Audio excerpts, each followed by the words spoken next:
February is the month of romance, and while thoughts of love are in the air down here on the ground, the financially savvy person might want to give some solid thought to whether his or her significant other is in the red when it comes to handling money. So joining us today is Manisha Thakor, personal finance expert and co-author of Get Financially Naked. She's here with 5 questions that will help you find out if your honey has trouble with money. Hello, Manisha. Great to see you again. Hi, Tanya. So, Manisha, talking about money is not very romantic, but the statistics are startling when it comes to the top reasons why couples divorce, which is often money, correct? It's so true. And Tanya, academic studies show that we're predisposed to be attracted to our financial opposite because there's something intoxicating if you're a saver about being with a spender and vice versa. So if you're with your financial opposite, you've got to find ways to work that out, to find some common ground, if you were, right? Exactly. And you have a list of questions that will help us do that. We need to ask ourselves to gauge whether or not we're dating a deadbeat, right? So let's start with the first one. Does your sweetie always insist on picking up the check at a big dinner and or throw down his credit card without even looking at the bill? Now, first of all, that doesn't sound so bad. You know, it's interesting, Tanya. On the surface, it seems like a very benign issue, but I have noticed in 9 out of 10 situations when somebody throws down the credit card and does not take a look at the itemized bill before paying, it's a strong indication that that's how they deal with their finances as well, in a very cavalier kind of way. And in the recession, I've noticed it's getting worse. A lot of individuals feel the pressure to man up or woman up and show that they're not under any financial stress. They don't even need to look at that bill. So that's not a good sign. If you see that, that means that that's someone It's a big red flag. All right. Even though, I mean, I guess the assumption is that they have money to spare, right, if they're throwing down the card and not looking at it. But even if they do, even if they're rolling in the money, you shouldn't do that.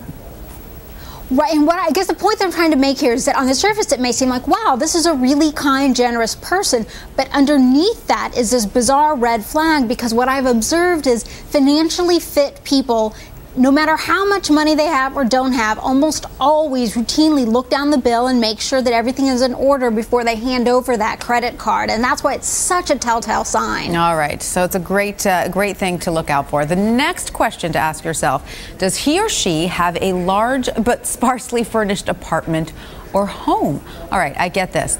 They might not have decorating savvy, though, right? It's true. They could be waiting for their inner design sensibility to present.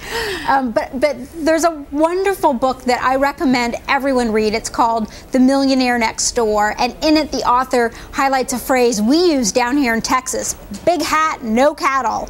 And that's what I often see when you're with somebody. And it may not just be the big house that's sparsely furnished. It could be the very fancy wardrobe and nothing else in the home, or the really elegant shoes and the fancy handbag, but struggling to meet the other bills. And the point is simply is that a person's external image may not bear a lot of resemblance to their internal financial reality.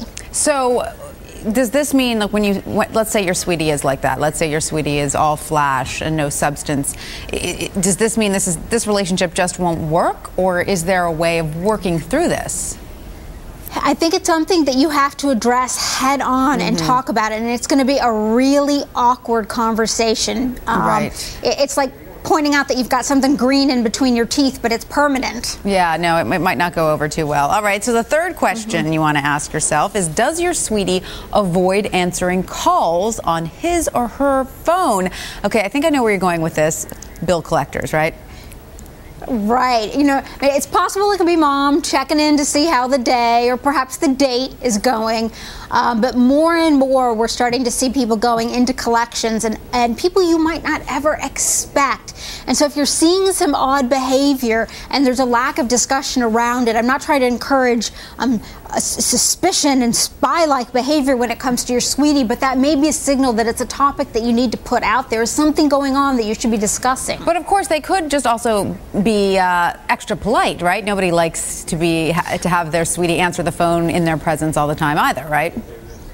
No, it's a great point, Tanya. And these days where people are 24/7 connected, so it's not always a red signal. But I like to put that one out there, especially if it happens over and over on both a cell phone and at homes at times when you might otherwise pick up the phone. And especially in combination with other potential red flags. Yeah. All right. You should always ask yourself, does your sweetie lease his or her car?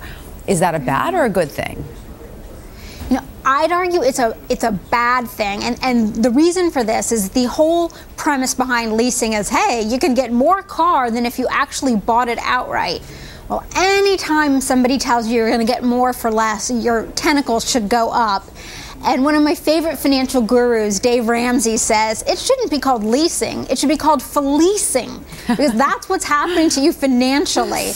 And leasing had dried up over the last few months, or over the credit cycle, but it's coming back now, and so I want to warn people to be careful about that. All right, that is good advice just in general. Now, last but not least, you say that we need to ask ourselves if our significant other ever asks us to co-sign or buy anything in our name, promising to pay us back. That's a big, super big red flag. It is, Tanya, and this is the one that hurts me the most as a feminist, because I see this happening to women so many times, where we tend to be, as a gender, innately generous.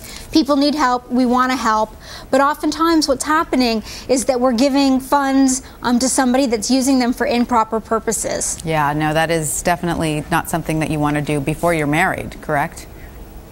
Exactly, exactly.